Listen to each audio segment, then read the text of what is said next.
Pikiran Luowu langsung sadar. Ini adalah pukulan pengurangan dimensi. Ketika iblis tidak tahu sama sekali, mereka memiliki jaringan intelijen yang cukup besar, dan pergerakan pasukan semuanya terjepit. Saat Anda ingin menyerang, Anda dapat menyerang kapanpun Anda mau, dan mungkin Anda berhak memilih peluang pertempuran terbaik. Semua inilah yang dapat diberikan oleh jaringan intelijen. Semakin Luowu memikirkannya, semakin dia merasa perlu baginya untuk membangun jaringan intelijen. Feng Tianxing sepertinya melihat pikirannya dan menggelengkan kepalanya dengan ringan. Jaringan intelijen sangat penting, tetapi jika Anda tidak dapat sepenuhnya mempercayainya, lebih baik tidak. Kata-kata Feng Tianxing membuat Luowu mengunyah sebentar, dan kemudian dia menyadari bahwa informasi yang salah seringkali lebih menakutkan daripada tidak ada informasi. Dengan cepat menggelengkan kepalanya. Itu masih terlalu jauh untukku sekarang, dan aku harus belajar dengan giat. Setelah mengklarifikasi premis bahwa kekuatannya saat ini tidak cukup, Luowu merasa sedikit lebih rendah hati di dalam hatinya.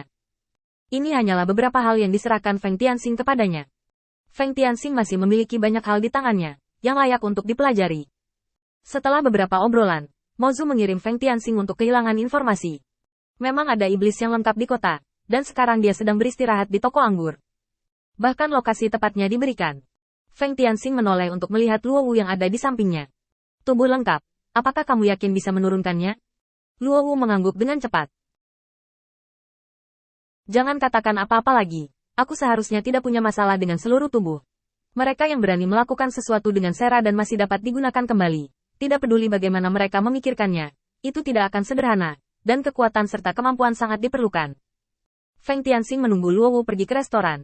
Ingin bertemu iblis ini. Apa yang ingin dia ketahui sebenarnya cukup sederhana. Tujuan dari iblis ini adalah rencananya atau pil obat di tangannya. Setelah tujuan pihak lain ditentukan, rencana masa depan secara alami dapat diimplementasikan dengan sangat sederhana. Saat keduanya memasuki restoran, mereka segera menyadari keanehan di sini. Di tengah kedai, ada iblis yang memegang pil di tangannya. Semuanya, tolong lihat, meski hanya setengah dari pil obat ini yang tersisa, namun memiliki efek menguatkan tubuh menurut reaksi ahli. Meski efek obatnya sedikit lebih lemah, tidak berbahaya setelah meminumnya, aku tidak akan mengatakan omong kosong lagi. Tolong buat penawaran. Lelang unik ini membuat mata Feng Tianxing sedikit berbinar. Bukan karena hal lain, hanya karena Feng Tianxing memiliki rencana baru untuk penggunaan pil obat. Dia tidak perlu mengatur agar setan-setan itu muncul di depannya, atau bahkan memeras otaknya untuk penelitian rahasia. Hanya perlu menjelaskan kepada setan-setan ini bahwa dia memiliki pil obat di tangannya, dan konsekuensinya akan menjadi risiko Anda sendiri. Akankah iblis takut akan masalah? Sejauh yang diketahui Feng Tianxing tentang iblis, tidak ada rasa takut akan kematian. Apa yang mereka takutkan adalah bahwa kematian tidak berharga. Secara relatif, iblis-iblis ini masih merupakan bagian yang kuat dari iblis. Lagi pula, ada banyak setan yang belum dipilih oleh penguasa kota. Setan-setan ini bahkan tidak memiliki kesempatan untuk menemukan nilai keberadaannya sendiri. Bagaimana mereka bisa didamaikan? Justru karena kehilangan inilah mereka begitu terpesona dengan obat pil. Terutama dalam aspek peningkatan kekuatan mereka. Apalagi tingkat keberhasilan 10%. Bahkan jika itu adalah 1 dari 10.000, kemungkinan besar mereka akan memberikan hidup mereka untuk mencoba. Jelas, ide-ide setan ini secara bertahap menjadi terdistorsi dan paranoid. Kehilangan tak terduga ini membuat hati Feng Tianxing sedikit rileks. Dia sekali lagi memahami gagasan iblis. Dan ini juga memungkinkan rencananya untuk dieksekusi dengan lebih tenang. Setelah memikirkannya, Feng Tianxing masih duduk di samping dengan Luowu, menonton dalam diam. Tidak banyak iblis lengkap yang hadir. Menilai dari ingatan para iblis yang jatuh, iblis ini tidak sulit ditemukan. Faktanya juga benar. Feng Tianxing dengan cepat menentukan tujuannya, dan iblis yang duduk di sisi terdalam segera melangkah maju dan datang ke meja anggur iblis ini. Silahkan duduk. Dia tidak mengizinkan ras iblis untuk berbicara, jadi dia meminum anggurnya sendiri. Perubahan ini tidak membangkitkan ide terlalu banyak orang. Setelah berpikir sejenak, Feng Tianxing memulai rencananya. Kakak kekurangan uang? Perlombaan iblis melirik Feng Tianxing dengan sedikit penghinaan di matanya.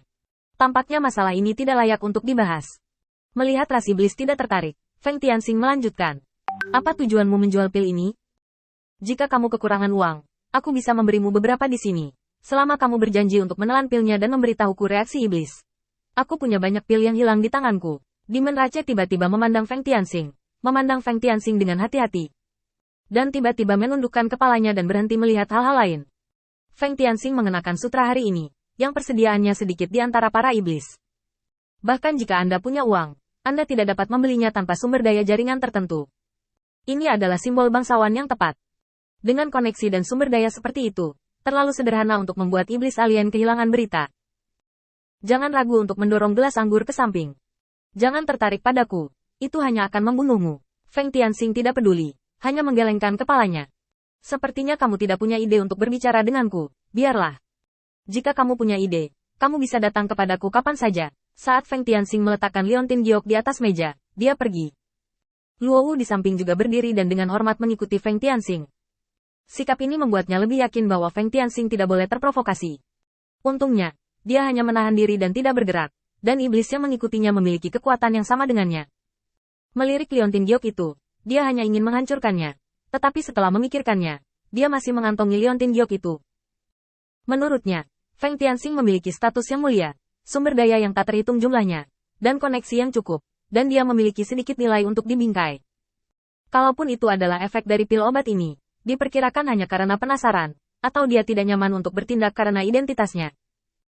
Pokoknya tidak memakan banyak ruang untuk menyimpannya, mungkin akan menjadi peluang di masa depan. Dengan pemikiran ini, dia menyingkirkan liontin giok itu, tetapi dia tidak tahu bahwa ada racun yang ditinggalkan oleh Feng Tianxing di liontin giok itu. Dari saat dia mengambil liontin giok, posisinya telah terekspos di benak Feng Tianxing. Semua yang dia lakukan selanjutnya, dan semua orang yang dia lihat, akan dimasukkan dalam pemantauan Feng Tianxing. Feng Tianxing pergi dengan ringan, diikuti oleh Luo Wu. Setan di belakang mereka dengan panik menaikkan harga pil setengah tidak berbahaya untuk seorang legenda.